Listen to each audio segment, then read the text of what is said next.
Halo teman-teman, apa kabar? Semoga selalu dalam kondisi yang sehat, fit, dan semoga semuanya baik-baik aja ya teman-teman.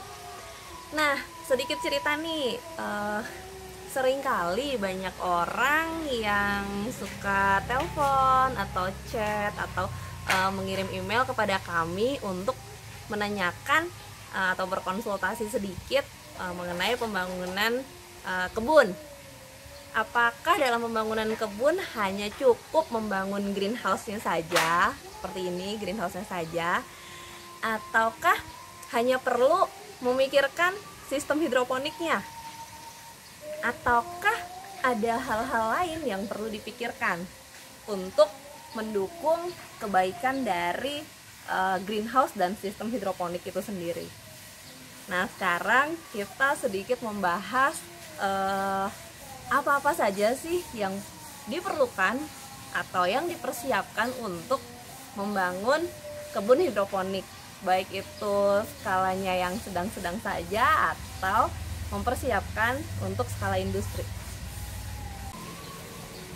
Tidak salah jika teman-teman untuk pertama memikirkan greenhouse-nya dulu aja, kemudian sistem hidroponiknya aja, nggak apa-apa, gitu nggak salah. Cuman nanti mungkin setelah itu atau mempersiapkan hal-hal lain gitu kan, apa aja sih sebetulnya yang sungguh diperlukan dalam pembangunan kebun hidroponik ini. Menurut kami, salah satu tempat yang perlu dipersiapkan untuk mendukung greenhouse dan sistem hidroponiknya itu dalam pembangunan kebun adalah ini dia, ruang bersih untuk semai dan untuk packaging.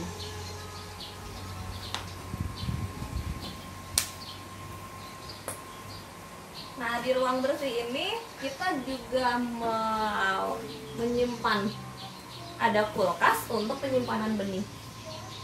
Ini membantu banget loh teman-teman untuk menjaga benih biar dia tetap dalam kondisi baik. Jadi dia nggak berjamur seperti itu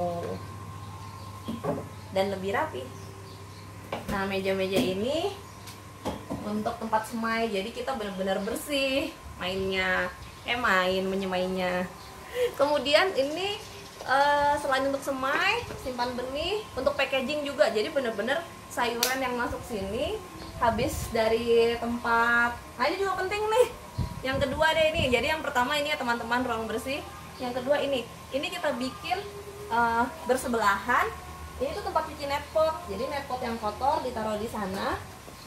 Ada sumber airnya. Kemudian setelah panen, jadi ceritanya setelah panen sayuran transit dulu ke situ untuk dibersihkan, dicabut akarnya, kemudian netpot ditaruh di sana, kemudian dirompes, jadi daun-daun yang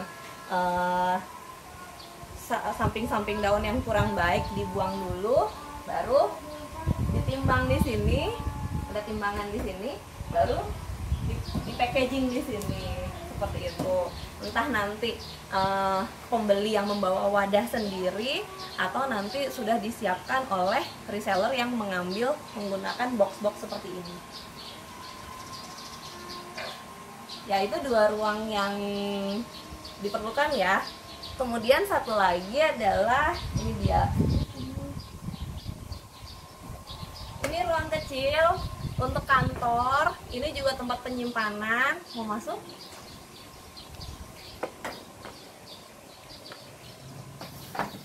Ini tempat penyimpanan, kita biasanya simpan nutrisi di sini biar dalam kondisi tetap baik nutrisinya. Kemudian ini dagangan-dagangan kami. Terus ini juga kami manfaatkan untuk kantor. Jadi segala macam kebutuhan administrasi di sini. Terus bisa juga di sini buat istirahat, duduk atau pas siang makan siang, bobo-bobo siang dulu sebentar di sini. Itu ruang istirahat atau kantor. Nih teman-teman, contohnya ya, jadi lagi panen, habis panen, lagi dibersih-bersihin. Timbangan saya nyalain dulu. Nah, kan habis dibersihin, netpotnya ditaruh di sana, sayurannya dirompes, jadi nanti ke konsumen sayuran dalam kondisi yang baik. Nah,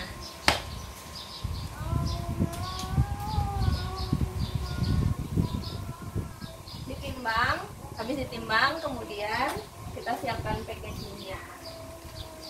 Seperti itu teman-teman, lebih bersih kan, terus enak, jalurnya juga mudah, tidak mempersulit pegawai, tidak mempersulit kita juga yang mau lewat hilir mudik, seperti itu. Ruangan selanjutnya kayak kamar kecil, kamar mandi ya, toilet itu untuk apa namanya, itu juga biar mempermudah pegawai juga. Kemudian di sini ada kamar pegawai karena kita emang nyari pegawai yang bisa nginep sekalian jaga kebun. Kemudian ada kita siapkan dapur juga biar untuk kebutuhan primer kita kayak makanan, kebutuhan makanan kita juga bisa terjaga seperti itu. Nah, sekarang selanjutnya kita mau ke tempat lainnya yang cukup urgent nih, cukup penting nih dalam kebun kita, yaitu tempat nutrisi. Selanjutnya ruang nutrisi. Ini ruang nutrisi kami memang sengaja kami letakkan di luar atau terpisah dari greenhouse. Jadi ini greenhouse-nya, ini tempat nutrisinya. Mengapa demikian? Itu untuk menjaga SOP di dalam greenhouse. Jadi kalau misalkan ada penambahan nutrisi, cek-cek air nutrisi, atau kerusakan apapun ya, amit-amit itu lebih mudah membersihkannya. Jalurnya pun kita tidak harus melewati greenhouse. Maka kan sebisa mungkin greenhouse itu betul-betul tidak sering keluar masuk orang kayak gitu. Nah, kemudian kelistrikannya pun kita buat terpisah dari greenhouse tetapi dekat. Kita mau coba cek masuk. Yuk.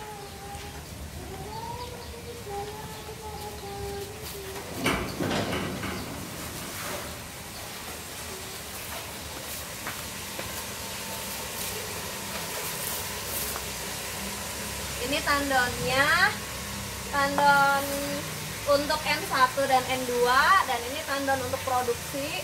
Nah, kemudian panel-panel listriknya di sini, teman-teman. Jadi kalau misalkan ada pengecekan air nutrisi ataupun pengecekan listrik ataupun ada kerusakan dan reparasi apa-apa, lebih mudah langsung ke sini, tidak perlu ke dalam greenhouse. Nah, di sini selain ada panel untuk kelistrikan di dalam greenhouse, ini ada toren untuk filter. Nah, ini juga bukan salah satu ya, ini malah kalau hidroponik itu kan menggunakan air ya, jadi air itu sangat penting untuk kebun hidroponik. Nah, jadi kita menggunakan filter RO ini yang udah ada sinar UV-nya di sini untuk menjaga air agar tetap baik untuk ditanam sayuran hidroponik.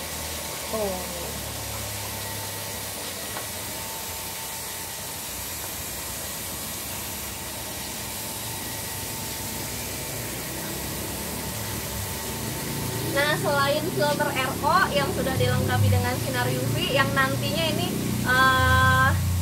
untuk produksi sayuran semuanya ngambil dari sini. Air minum kita juga dari sini, jadi air minumnya tanaman dengan air minumnya kami itu sama loh teman-teman. Nah, selain itu, selain filter, kita juga mempersiapkan genset. Nah, di sini ada genset. Ini genset. Ini untuk jaga-jaga. Karena kan kita sistemnya NFT, ya ada yang DFT, tapi untuk permajaan kita sistem produksinya itu menggunakan sistem NFT. Jadi kalau misalkan ada mati listrik, itu kita bisa langsung memanfaatkan genset ini dan produksi tetap terus berjalan. Itulah teman-teman, menurut kami tempat-tempat, ruang-ruang yang perlu dipersiapkan untuk membangun greenhouse, sistem hidroponik dan perkebunan hidroponik deh, pokoknya perkebunan hidroponik yang berstandar gitu.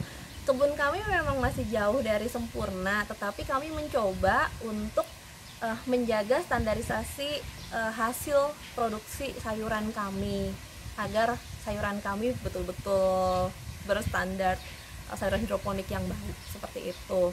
Nah, mungkin sedikit referensi itu tadi bisa teman-teman gunakan untuk teman-teman menyiapkan perkebunan hidroponik teman-teman sendiri. Nah, kemudian mungkin ada teman-teman lain yang ingin melengkapi atau ini Mbak ada yang kurang, mungkin ini bisa ditambah, ini bisa ditambah. Ayo teman-teman kita berbagi, mungkin teman-teman nanti bisa share di kolom komentar. Seperti itu ya teman-teman. Terima kasih, semangat selalu untuk menjaga ketahanan pangan Indonesia.